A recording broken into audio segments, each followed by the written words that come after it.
আফ্রিকার নাম শুনলেই আমাদের চোখের সামনে ভেসে ওঠে রুক্ষ শুষ্ক প্রকৃতি, বন জঙ্গল কিংবা বিস্তীর্ণ মরুভূমি। কিন্তু একটা জায়গার কথা হয়তো আপনারা অনেকেই শোনেননি কিংবা দেখেননি, যা চোখ ধাঁধানো। সেখানে এক পাহাড়ে বছরের পর বছর বরফ জমে আছে। আফ্রিকায় এমন জায়গা আর নেই, আর একেই বলা হয় দুনিয়ার চাঁদের পাহাড়।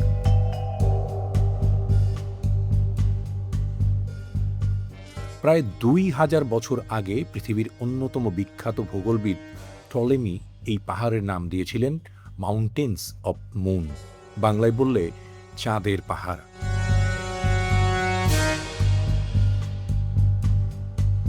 সত্যি কি এই পাহাড়ের সঙ্গে চাঁদের কোনো মিল আছে বা সম্পর্ক? চলুন উগান্ডার রহস্যময় সেই চাঁদের পাহাড় ঘুরে আসি।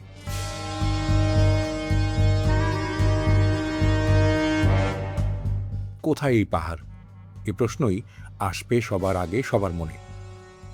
এটা উগান্ডা আর কঙ্গোর সীমান্ত জুড়ে দাঁড়িয়ে থাকা রুয়েনজরি পর্বতমালার একাংশ। 200 কিলোমিটার দীর্ঘ। উগান্ডা আর কঙ্গো এই দুই দেশের সীমানায়। স্থানীয় ভাষায় রুয়েনজরি শব্দের অর্থ বৃষ্টির স্রষ্টা বা রেইন মেকার।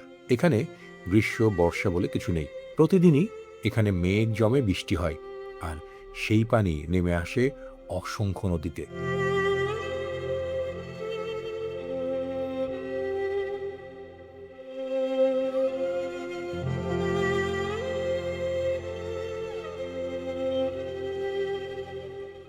প্রাচীন মানুষ বিশ্বাস করতেন এখান থেকেই জন্ম নিয়েছে নীল নদ।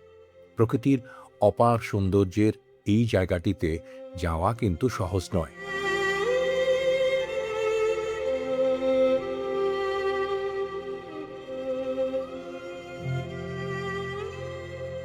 উগান্ডার রাজধানী কাম্পালা থেকে 370 কিলোমিটার পথ, অর্ধেকেরও বেশি পাহাড়ের মাছ দিয়ে গাড়িতে সময় লাগে 7 থেকে 8 ঘন্টা।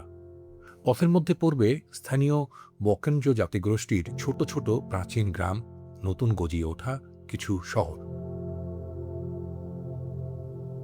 এই মানুষেরা বাইরের জগতের সাথে খুব একটা মেশেন না।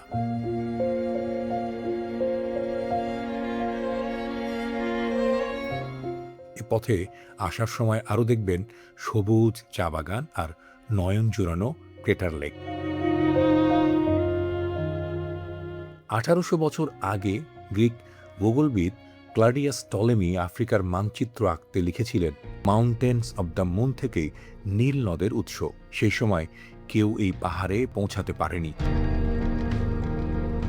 তুষারে ঢাকা রহস্যময় চূড়াগুলো মানুষের কল্পনাকে এতটাই নাড়া দিয়েছিল যে নামটি শতাব্দীর পর শতাব্দী টিকে গেছে।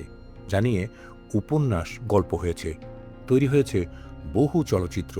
পৃথিবীর অনেক মানুষ এই পর্বতমালাকে মাউন্টেন্স অব দ্য মুন বা চাঁদের পাহাড় নামেই চেনে।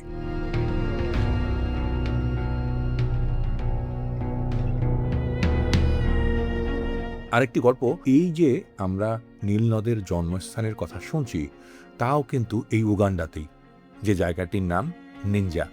এই নিনজা ঘুরেও কিন্তু একটা প্রাকৃতিক অপার সৌন্দর্য চোখে পড়ে। অনেকে এখানেও আসেন দেখতে, বিশেষ করে যারা নদীকে ভালোবাসেন, নদী নিয়ে গবেষণা করেন।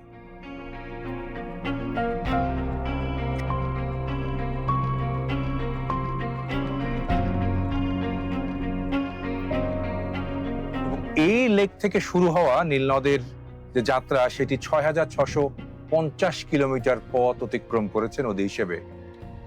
যদিও এই নদীটির সবচেয়ে দূরের উৎসটা বলা হয় রুয়ান্ডা এবং বুরুন্ডির পাহাড় অঞ্চলকে, কিন্তু আমরা নীল নদের মেইন উৎস এই হিসেবেই চিনি যে এখানে যারা গবেষক তারা এটিকেই চিহ্নিত করেছিলেন, এবং সেই হিসেবে ঐতিহ্যবাহী একটি উৎসস্থল বা পর্যটন কেন্দ্র হিসেবে এখানে প্রতি বছর লাখ লাখ পর্যটক বিশ্বের বিভিন্ন দেশ থেকে আসেন। বিশেষ করে নদী নিয়ে যাদের আগ্রহ আছে এবং নদীকে যারা ভালোবাসেন, তারা কিন্তু নীল নদের এই পাশটাকে বা এই জায়গাটিকে খুবই পছন্দ করেন।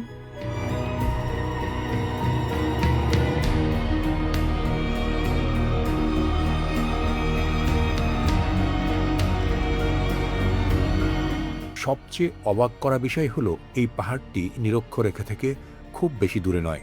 তারপরও এর সর্বোচ্চ চূড়া মার্গারিটা পিক, যার উচ্চতা ৫,১০৯ মিটার, তা সারা বছর বরফে ঢাকা থাকে। আফ্রিকার মাত্র ৩টি পর্বতে এরকম স্থায়ী বরফ দেখা যায়। তার একটি এই রুয়েনজেরি বা চাঁদের পাহাড়।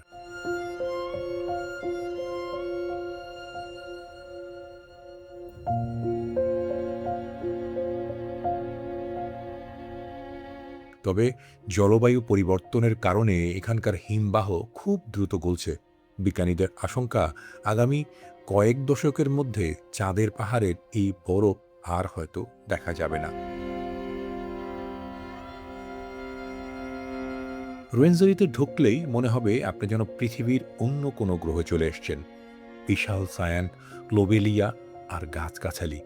সামনে থেকে দেখলে মনে হবে আপনি প্রাগৈতিহাসিক কোনো জামানায় চলে এসেছেন।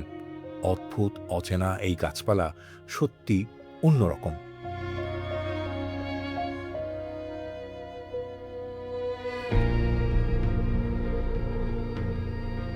ছোট ছোট কিছু লেক আর জলপ্রপাত আছে। তার সাথে পাহাড়ের গায়ে ঝুলে থাকা মেঘ দেখলে চোখ জুড়িয়ে যায়। অদ্ভুত অচেনা এই দৃশ্য এতটাই ভিন্ন যে অনেকেই একে আফ্রিকার সবচেয়ে রহস্যময় প্রাকৃতিক স্থান বলে থাকেন। প্রায় ৫,০০০ মিটার উঁচু এই পাহাড়ে ওঠা মোটেই সহজ নয়। পিচ্ছিল পথ, বরফ, হিমবাহ, প্রবল বৃষ্টি, এমন অনেক বাধা আছে। সাধারণত ৭ থেকে ৯ দিনের অভিযান শেষে অভিযাত্রীরা পাহাড়ের সর্বোচ্চ চূড়া মার্গারিটা পিকে পৌঁছাতে পারেন।